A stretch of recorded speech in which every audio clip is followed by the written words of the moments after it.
And the winner is... Arctic Monkeys! That subscriber content, eh? That subscriber content, it just won't go away. It might hibernate from time to time and sink back into the swamp. I think the cyclical nature of the universe in which it exists demands it adheres to some of its rules. But it's always waiting there, just around the corner, ready to make its way into your ears and smash through the gated payment system, sounding better than ever. And there's nothing you can do about it. Benefits such as getting ad-free episodes a week early with pre- and post-show chat relating to the monkeys, last Shadow Puppets episodes, bonus podcasts, watch-alongs, plus helping us improve our sound with better equipment and services.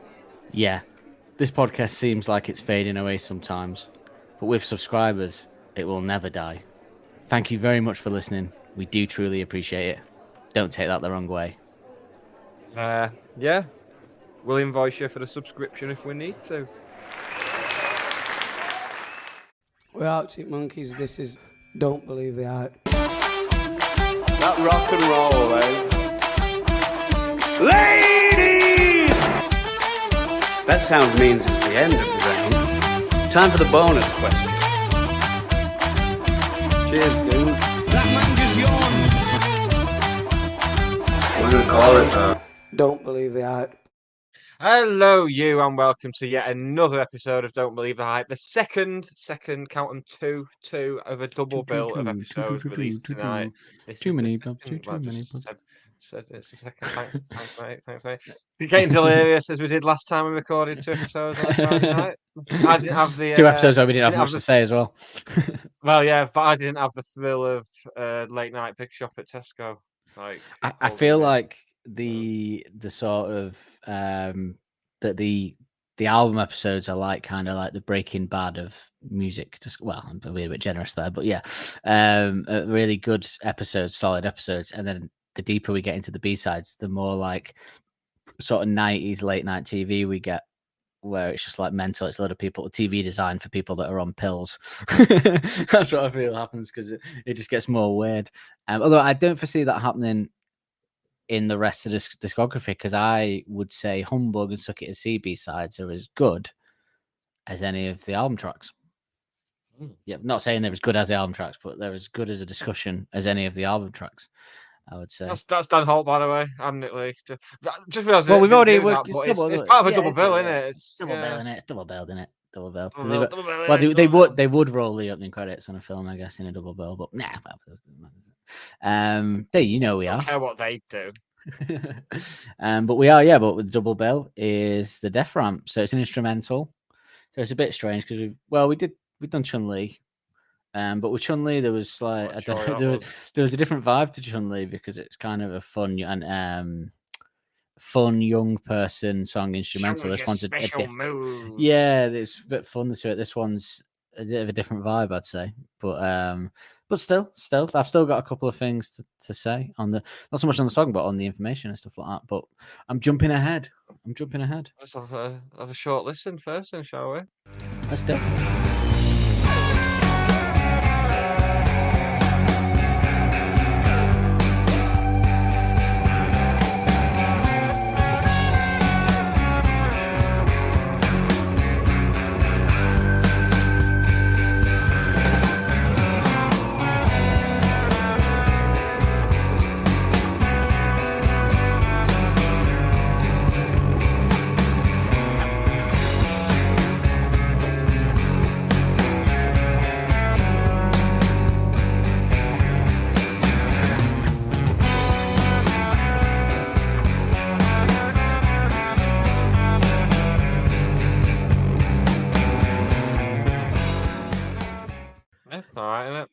Yeah, I always like listen to it. You picked. I was hoping you'd, but it doesn't matter because we're playing the clips right anyway. But I like it when it kicks in. The hell just goes off, and it's like that would have been a funner vibe, but that bit's good as well.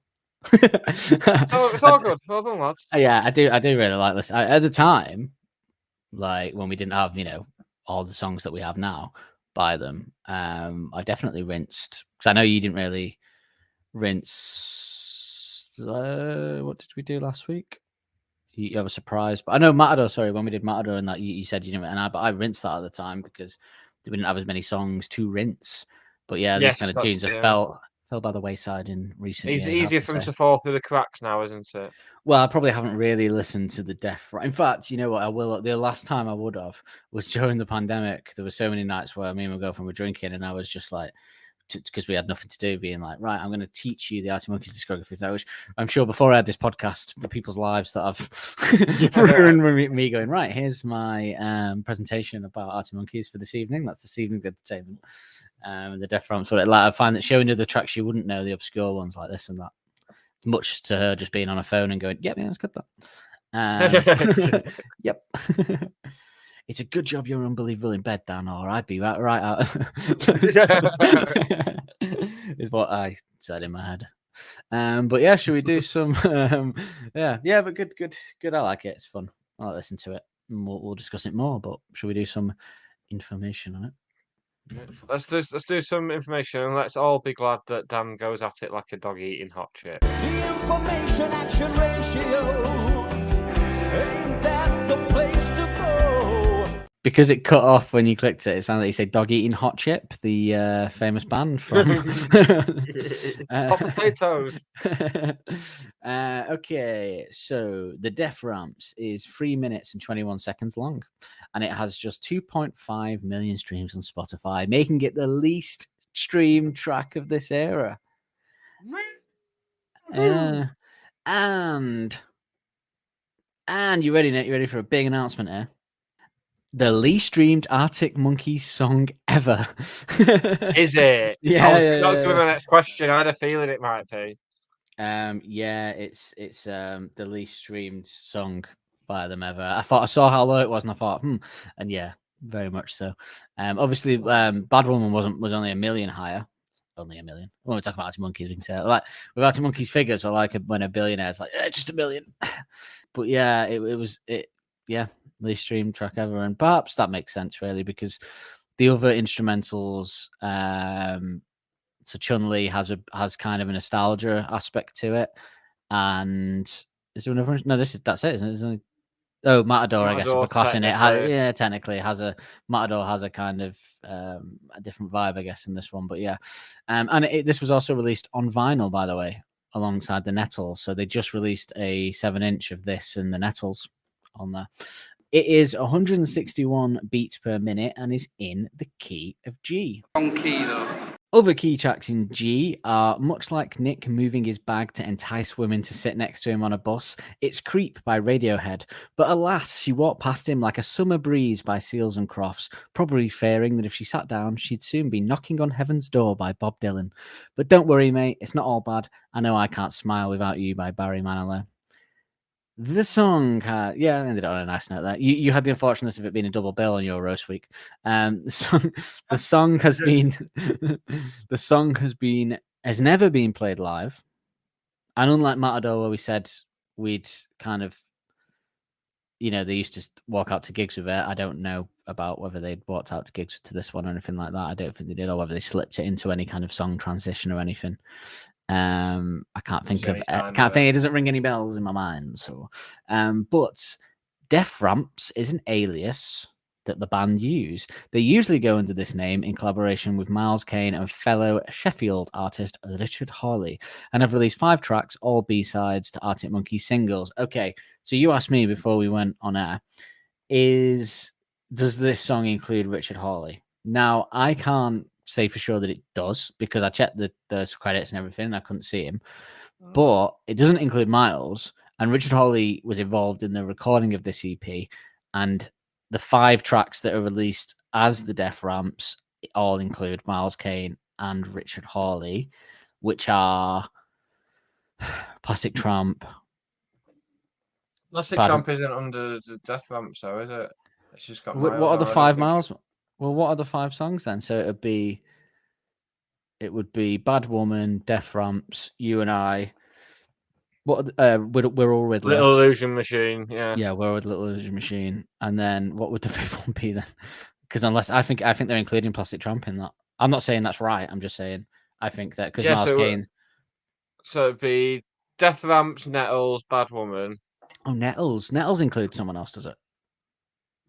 Man, no, but it's on the Death Ramp / Nettles single. It was on the 7-inch vinyl, and it was the Death Ramps and Nettles were the 2 tracks. So it's a tough one, isn't it? Yeah, it's not verified, but seems likely. Yeah. But yeah, that if he was here for this whole EP recording, that he would have been involved in all 3 tracks in some capacity, guitar. Yeah. Domino, their label, stated, "Unfortunately, we're not allowed to tell you the true identity of the Death Ramps, but needless to say, they're a band with a certain romance." Wink, wink. Ooh, those scamps. In an interview with Another Magazine in 2013, Alex said that's the magazine's called Another Magazine, not like Another Magazine. They'd really Not run out Another of Magazine. names for magazines by then, haven't they? Another Magazine. They must have thought they would have been sat at a meeting going, "What should we call it?" And they go, "Oh, well, you know, this is just like just another magazine, innit?" And everyone went, "Oh, yeah, that's really fun. Oh, Yeah, that's well, lunch. yeah. Fucking excellent idea. That'll stick it to them." The elite pricks. Yeah, in just an interview, Just Another Magazine in 2015, Alex said, "We used to ride our BMXs on these little hills in the woods where we grew up in Sheffield. As 6-year-olds, they looked like Death Ramps to us. I always thought that'd be a cool name for a band. When we started using guest singers like Richard, even then at 6, thinking of that, he was destined for this life, ladies and gentlemen." Of the jury. Correct. When we started using guest singers like Richard Hawley and Miles Kane on the B-side of our 7 inches, we called ourselves the Death Ramps. And my mate Reno Latonen Riley, who owns the Great Frog, knocked up some rings. We've all got one, so they've all got a Death Ramps ring. Alex lost his. Well, Yeah, as I'm getting to, in an interview with Mr. Miles Kane for TLSP, somebody called Foxes asked them, "I know you aren't wearing them right now, but do you still wear the Death Ramps rings?" To which Alex replied, "Funny you should say that, yeah, but I fucking can't find mine. I lost it yesterday." Miles says, Fuck, is that what you lost at the bank?" And Alex said, "It's somewhere. We're leaving a trail." And Miles said, "Yeah, fucking lost my passport too." Foxes goes, "Did you?" And Miles goes, "Yeah, chaos." And Alex goes, "Hate us." So yeah, that's it. What a wild insight into their lives. I know it is, isn't it? That, I mean, that must have been around the same time as the famed interview where they're clearly coming off a coke binge and absolutely dying on their ass. So maybe the same interview for all I know. I don't know. But yeah, that is just a wild insight into that touring life that the Shadow Puppets have, which what a life. Which I feel like is even way more rock and roll than the Arctic Monkeys one. Although for a bit of insight into the Arctic Monkeys touring life, there is a recent podcast called It's called Band Splain. It's like Mansplain, but Bandsplain. Oh, very witty. And it's a girl from LA, and she does the interviews, but she knows Matt personally, and she gets Helders on, and he talks about their diet and stuff on, which is like they're not very healthy. They just eat shit the whole time, and they have like 10 pints a night, and it's really bad. And he says they barely exercise, but they like, and the catering company that whenever it's a Sunday, the catering company at the gigs always do them a Sunday lunch wherever they are in the world on a Sunday. Just so yeah, but that's a proper echoes of Partridge. That for a second, I take it to Legoland and have a lovely lamb lunch. But it's a very interesting to listen to it. Bandsplain, and you'll see them at Helders 24 questions there. Some things you want to know, some things you don't want to know, like the fact that he likes Love Island, which upset me a little bit. I'll be honest. You just strike me as a Love Island watcher. I know, but you just don't want to know, do you? I bet Jamie turns it off on the tour bus, doesn't he? I bet Jamie's like, "We'll have that off." I'm not having that shit on. He's got a Me, Myself, and Irene bumption. Is he Miles as well now? Well, no, Miles is on there as well. He's going, "I could go on Love Island. I'll be up to me fucking nuts and guts." Miles is very much Chris Finch from The Office in my head now, I think. That's very much how I see Miles now, thanks to us, really. No, by the way, the reason I don't want to say, is this libelous? Tell me if it is afterwards, or I'll cut it out. But the reason why I have this impression of Miles is because I know someone who's, in fact, if I don't say, I know someone who told me that their girlfriend, when he lived in London, their girlfriend was working in a clothes shop, and Miles came in still drunk from the night before and hit on her. So this is why I have this image. He's going into shops in the morning, still drunk, hitting on women. Yeah. So I don't think we're that far off the mark from what we're saying, to be quite honest with you. No. So yeah, I don't think that's At that time in the You didn't morning, do if I've anything been on wrong, it all technically. night, I can't raise a smile. Never mind an erection. Fucking fair play to them. Never mind walking into a clothes shop and hitting on a random woman. I mean, that is low. I bet it was one of them mod shops as well, wasn't it? It was wasn't Primark. It was a cool London shop that she worked in. I know that. Yeah. So yeah. Like Pop or something, that type of place. Yeah, that type of place, I would imagine. Yeah, but yeah. So he goes on to say, when asked by Belgian magazine Humo, what he would write in an advert for Pronounce potential. that one. Yep, Humo.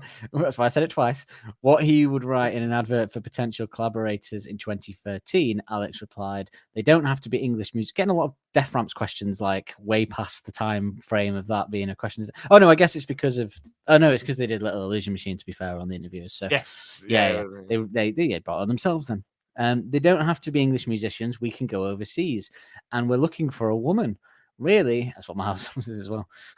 Really, I'd like to do a Death Ramps tune with a girl. We want to continue that B-side tradition. Didn't happen in the end, did it? We just don't know with whom. I haven't thought about it for a while, to be honest. We were very focused on the album. I know with whom. Well, I was. Do you? I was. Well, go on, because I was just theorizing something in my head. But go on. Alison Mosshart from The Kills, who of course appeared on a B-side with Last Shadow Puppets, and she does backing vocals on AM somewhere, I believe. I was also wondering if that's how he kind of stumbled across Alexandra Savior, was like sort of quest for female artists. But I actually think that James Ford was brought on to produce her album. He brought Alex in, so yeah, that theory is dead. It was old 40 in the end.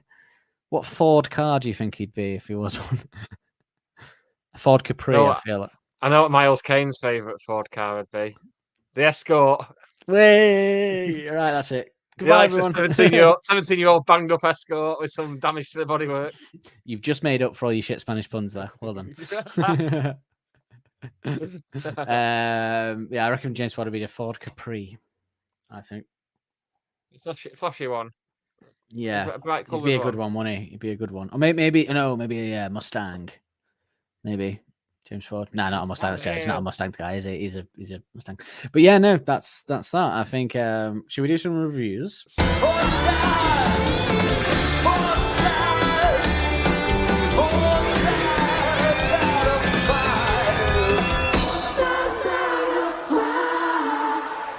No reviews again because Enemy's List excluded this, giving this reason. The Sheffield Gang's illustrious career is celebrated in this bumper list. For the sake of clarity, all unreleased tracks and demos, including those from Beneath the Boardwalk, are disqualified, as is any material under their sometime Death Ramps alias alongside the wealth of covers they have released over the years. Now, covers I agree with. Beneath the Boardwalk I agree with. Although if you're doing a greatest songs list, you could include the demos, but I accept that they didn't.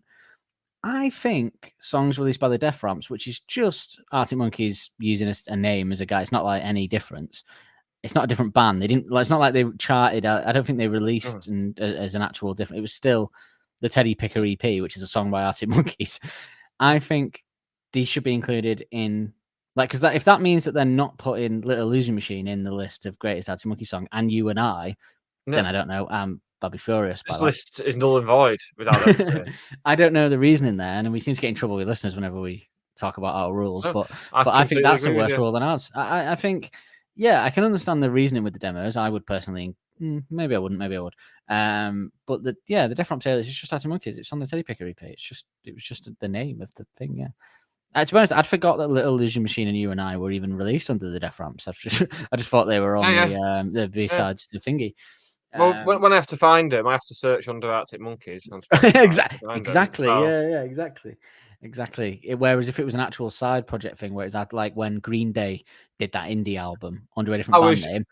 I was just going to use that example of Green Day from like 4 or 5 different bands. I can't remember what they were called.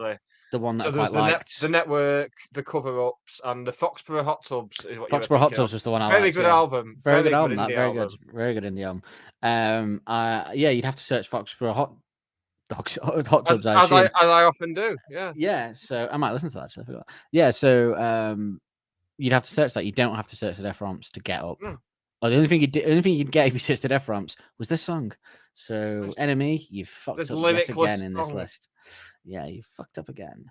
So the music for this one, which is obviously all we have to talk about. Good. I love the bass opening again for this one. Again. Very O'Malley dirty. absolutely knocking it out of the park. Dirty. Wish I wish I last for this dirty. And that guitar as well. Oof is what I'd say for that guitar. Grittier than a kitchen sink drama, like, I don't know, Saturday nights and Sunday mornings. Whatever people say, that's what I'm not. Steady. And the delusion has to 23. Hysteria. To quote Muse.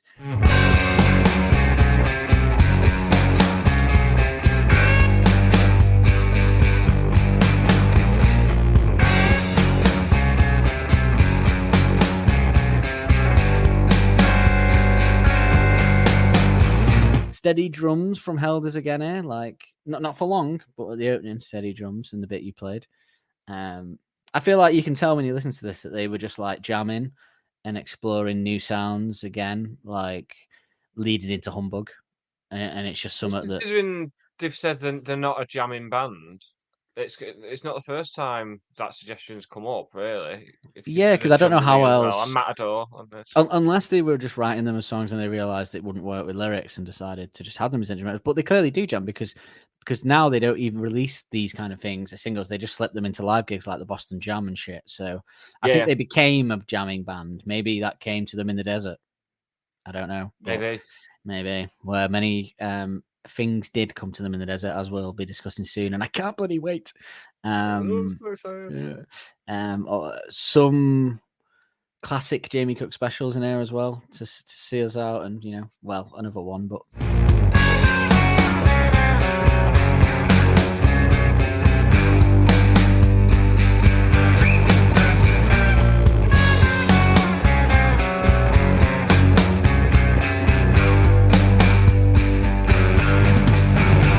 What's that very sound? Much. There's elements of the whatever people say I'm era. That rawness of Beneath the Boardwalks there. But it's carried the through line all the way from the very start to basically signifying the end of this era. And unlike Chun-Li, it feels a little bit more like produced this song as well in there. I think what's that noise? It's like the fucking start of the Doctor Who theme or something. That like is it like a type thing or something? Yeah. It's like it's proper sci-fi weird thing in the random. Yeah. Maybe that was 40. That was Ford Capri.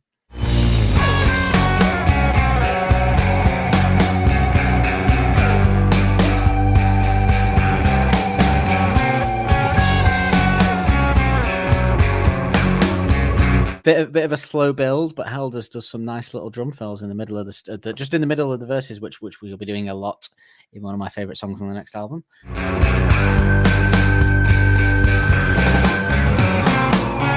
Just to quote Zane Lowe, that whole song was just a drum fill. More on that. I won't reveal which one it is, but Zane said that. More on that coming in the coming months. And I might try and clip that up and use that as a little thing we'll play whenever we talk about Helders drum fills. It's just Zane going, that whole song was a drum fill.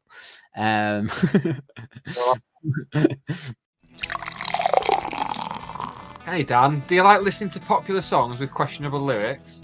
You know I bloody do. And Nick, do you like drinking copious amounts of alcohol? Nah, I don't ever. Actually a worry. Well, if you're the same as us, then come listen to a weekly podcast, Liquor and Lyrics, where we take apart popular music's worst songwriting whilst drinking our favourite drinks, which kind of stay in theme with the song. From Gin and Tonic to Grease Lightning. Cosmopolitans with Chaz and Dave. Blue Lagoons with Busted. Sex on the Beach with Sex on Fire. Shirley Temples with Shaggy. And even a shandy with Sharon. Dropping on Tuesday the 19th of September and every Tuesday after on your favourite podcast platform. But then the jumps do change up and he goes full Helders. And I do love that change up and he lets rip so good just that suddenly because the whole song just totally goes for it.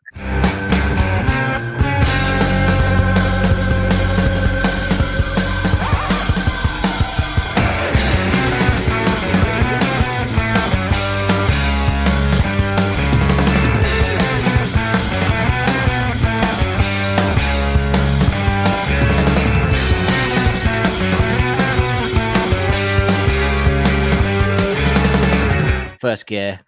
He's in the Ford Capri. He goes, lads, I'm slipping it into first gear. Yeah. Miles is in the back seat with a lady, obviously, as usual.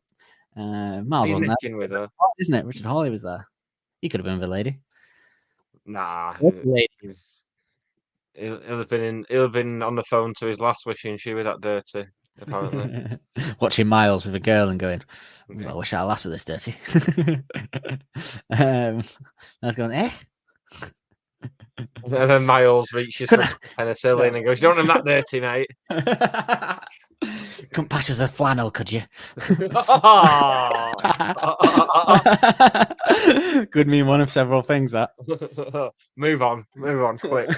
It was an open-ended jet. Well, Don't like where this is going. To be fair, he won't be coming up for a while, will he? Well, on the podcast, I mean. But yeah, I do love that change up when it all goes, and then the accompanying guitar as well is cool. I always felt a bit cheeky to me when it goes fast. This brings back some of the real cheekiness from the early days. I think the trolling again. Yeah, I can imagine Helder's doing a little wink as he's playing the drums, like the old days. No, do you remember the old days? I do love it though when everything stops, like except the guitar for a second. And then, because everything stops, the guitar does it, and then it goes into like a back and forth between Jamie and Alex, which again we haven't seen since. No. If You Were There, Beware, probably. It will be, yeah. It'll be If You Were There, Beware. Is it If You Were There, Beware, or is it? Oh yeah, the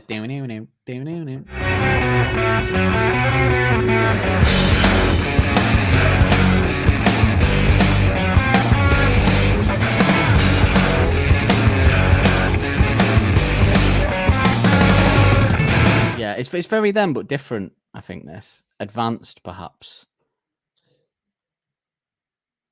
Like it feels like them, but more advanced. I'd say in the sound.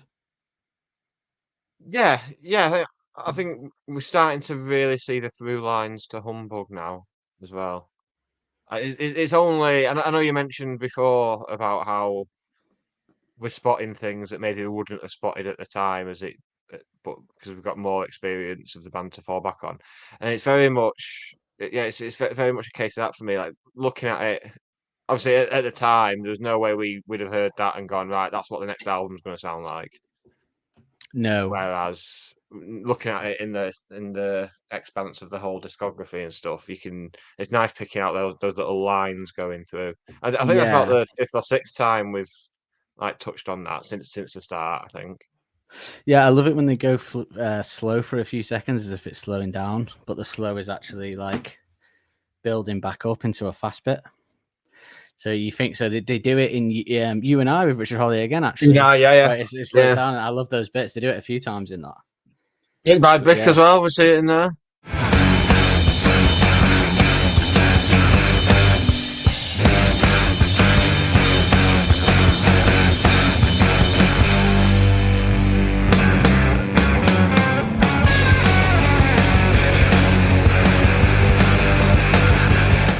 Yes, they did it in that. Yeah, I love that. It's kind of like because you expect it to go down and then it just goes back up like a roller coaster, Nick.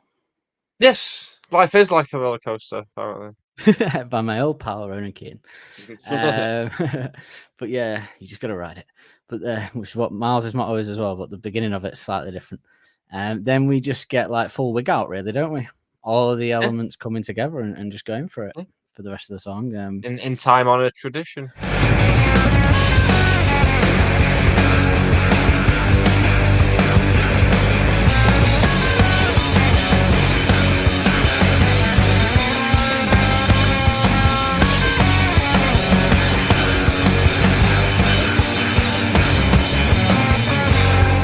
And then down to Helders and O'Malley's Dirty Bass for a very Humbug style fade out, I'd say.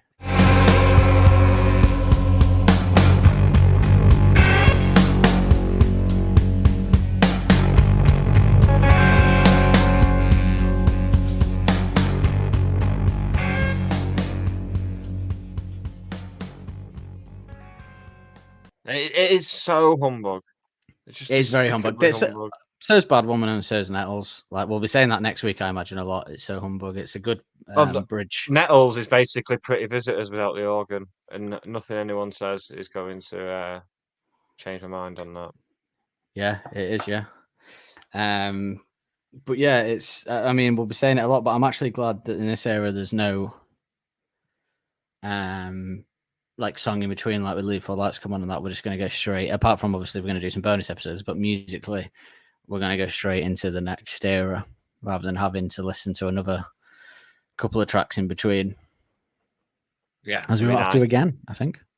I was ask you about that because where would we put? So you know we discovered that Are You Mine isn't. I thought it were. I thought the B-sides were from AM, and you thought they were from Suck It and See, but it turns out they were from Are You Mine. When would we cover them? Would we cover? Because I don't want to cover Are You Mine until AM. So when would we cover the B-sides? It's a conundrum. It's a conundrum. I'm not ready to decide on that yet. So wow, to be fair, you got till next summer. You got a year, but yeah, should we do our favorite? No, what do you think of the lyrics? Some of his worst stuff. Some of his absolute dog shit stuff. Really I can't believe it was. I hope Bob Dylan doesn't say this one because it'd be awkward, won't it? He doesn't do a lot of instrumentals, Bob Dylan. Be awkward in the Dylan household. Let's do our favourite musical moment. I'm sure we'd have plenty of that. Might sound in your ear that make you get up and down. Can't move past the bass and drums again. I can't smile with it. I probably the drums change up the bit when the drums go fast, and then it'll like down. Yeah. A little hot take, little question for you. She flicks a red hot revelation off the tip of her toe. Well, if we include in Matador, then we've had all the instrumentals. I wouldn't include Matador. I guess I would actually. We have all the instrumentals. What order would you place the three in? I think I'd go number one, Chun-Li. Matador, Chun-Li, this. Oh, really? I do like Matador, but Chun-Li's just got a nostalgia effect for me. It's just something like I remember being high in my Fiat Punto, like cracking it on, thinking it was the best thing ever. I'll be honest, mate. I don't feel overly comfortable with having Matador as an instrumental. I thought you would, because when we listened to it, you said it was, and I said it wasn't. So I've just gone with you. It's mostly, but there's lyrics in it, isn't there, which defies the point of any instrumental. Yeah, this is what I was saying, and you it's unbelievable. Sorry, did you not see the state of us that night when we were recording the episode?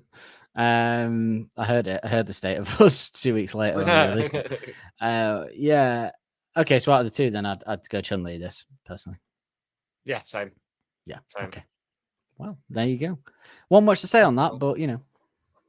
What more needs saying? What more needs saying? Just be like beating the dead cat or whatever the saying is. If we're flogging a dead horse, beating a dead cat. Flogging a dead horse. Beating a dead cat. That's an insight into the psyche. Yeah, this has been episode 23, The Death Rattle. Just one more song to go next week. Don't forget, if you've enjoyed it, go into the episode description, like, rate, review, subscribe. Check out our paid subscriber content. There's some good stuff there. But we're back. Well, not one last ride, because we've got some wrap-up episodes and some guest stuff to do. But we've got one more song left to come next week, Dan. What is it? Well, before I say that, I just want to say I don't think I'm as emotional about leaving this era behind as I was about when we reached the end of What People Say. I'm just an observation. I was really tragically upset when we did Certain Romance and then did get to the end of the B-sides, but I'm not feeling the same way, which perhaps says something. Yeah. So we'll see where we are at the end of season 3 with that. But, well, Nick, wash the affected area with soap and water as soon as possible. Avoid scratching or rubbing the itchy area, and the discomfort should improve within a couple of hours. Seek medical assistance if it continues. No, that's not a message to Miles Kane from his doctor. It's some advice to follow if you get tangled in this next tune. Yes, it's time to sink into the band's calculation and snort on the stench of a dirty ditty filled to the brim with snarky scowls in many a pocket as I'm being dragged out of Series 2 with my fingers clinging to the door frame. Let's grab a dock leaf and jump into our last song of the series, The Nettles. Nettles, indeed. What a place to finish. What a place to finish. Oh, what a place to start. Humbug. Eh? You see, you were going for the looking towards the next era. I was making horrible jokes about doing horrible stuff in bushes. This is the level we're finding. I just had yet another dig at Miles, so my hands aren't clean. Yeah, won't be able to get any more of them in for a while. So we'll still manage. We've still got the Last Shadow Puppets episodes, haven't we? We've got to be nice to them on them, though, haven't we? Nah, no, not in. I think we do on the first album. On the second album, we don't. I think I don't think I saw Miles as dirty until the second album era of Shadow Puppets. Really. Yes, correct. As you were, mate. As you were. And I'm sure there'll be some Miles dirty references in Humbug. I'm sure we'll shoehorn them in. Yes, goodbye everyone, and we'll see you for the last one. But then a whole bunch of bonus episodes that I know I've got a lot of people excited. Is there? Oh yeah, I've had a couple of messages from people saying on the socials saying can't wait for the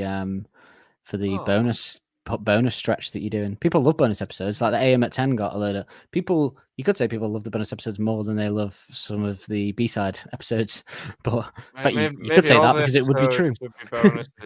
Maybe they should all be bonuses. We just label them all as bonuses to fool people. I don't think that's stupid. If you're consuming our content right, then every episode's a bonus, I'd say. Hearing us in your ears every week is definitely a bonus. You've over-egged the pudding now. It sounds almost believable. Story of my life. It's the story of my life. Don't take me home. Bye. So, I don't know what I'm more annoyed by. Bye. Don't Believe the Hype is hosted and produced weekly by Nick Lee and Dan Holt. The music used in the titles is royalty-free music courtesy of Les FM. Don't forget to subscribe on your podcast player of choice to be notified every Wednesday when a new episode is released. And if you want to help us out further, be sure to like and review to help make us more visible to like-minded souls. We will see you next week with more of the same.